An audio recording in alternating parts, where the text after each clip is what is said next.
નમસ્કાર દર્શક મિત્રો, યુવા પડકાર ન્યૂઝમાં આપ સૌનું હાર્દિક સ્વાગત છે। આજરોજ તારીખ 29મી જુલાઈને મંગળવારના રોજ વડોદરાથી કૃતાર્થ ફાઉન્ડેશન દ્વારા પંચમહાલ અને છોટાઉદેપુરની શાળા જેમાં ખૂંટિયા પ્રાથમિક શાળા,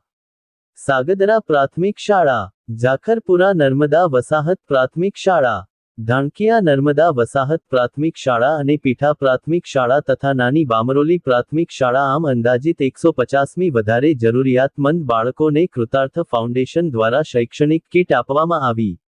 જેમાં પાડી પેન, દેશી હિસાબ, કંપાસ બોક્સ અને ચોપડા આપવામાં આવ્યા, જેથી તમામ શાળાના બાળકો, શાળા સ્ટાફ અને ગામજનો આ કૃતાર્થ ફાઉન્ડેશનનો હૃદયથી ખૂબ ખૂબ આભાર વ્યક્ત કરે છે। Yuva Padkar news bureau chief Dilawar R Mansuri, Bodeli, Chhota Udepur.